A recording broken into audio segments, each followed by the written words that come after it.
যারা ইভিএমে ভোট দিতে জানে না তারা কিভাবে পিআর পদ্ধতি বুঝবে এমন প্রশ্ন রেখে প্রচলিত পদ্ধতিতে দ্রুত সময়ে ভোটের আয়োজন করার আহ্বান জানিয়েছেন বিএনপির মহাসচিব মির্জা ফখরুল ইসলাম আলমগীর। দুপুরে এক আলোচনা সভায় এই কথা বলেন তিনি। এ সময় মানুষের কাজে আসবে না এমন নতুন নতুন সংস্কারের চিন্তা করা থেকে সরকারকে বেরিয়ে আসার আহ্বান জানান বিএনপির এই মহাসচিব। আনসারুল ইসলামের ক্যামেরায় কাউসার আহমেদের রিপোর্টে বিস্তারিত। পট পরিবর্তনের পর নতুন নতুন নেতার উদ্ভব হয়েছে।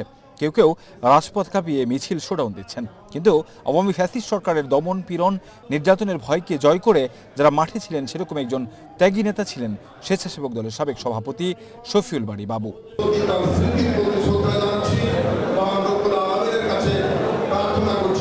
তার পঞ্চম মৃত্যুবার্ষিকী উপলক্ষে আয়োজিত আলোচনা সভায় বিএনপির কেন্দ্রীয় নেতারা বলেন, হাইব্রিড নেতাদের মধ্যে এমন নেতৃত্বের খুব প্রয়োজন। তার সাহস, তার মনোবল,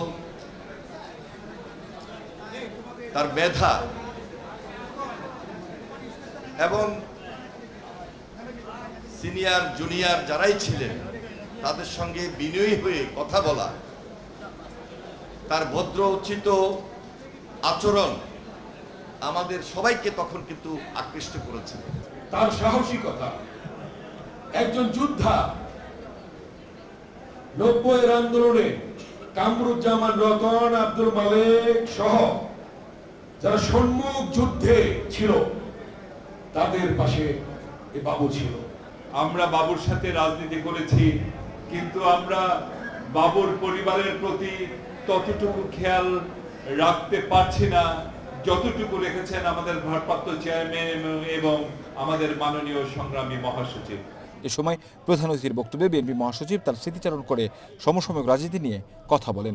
উঠে আসে নির্বাচনে পিআর পদ্ধতির বিষয়টিও। যারা এখনো ইভিএমে ভোট দিতে পারে না, বোঝে না ঠিক মতো, যার ফলে ইভিএমে ভোট দেয় না, তার পিআর বুঝবে কি করে? এই চিন্তা ভাবনা থেকে দূরে সরে যেতে হবে।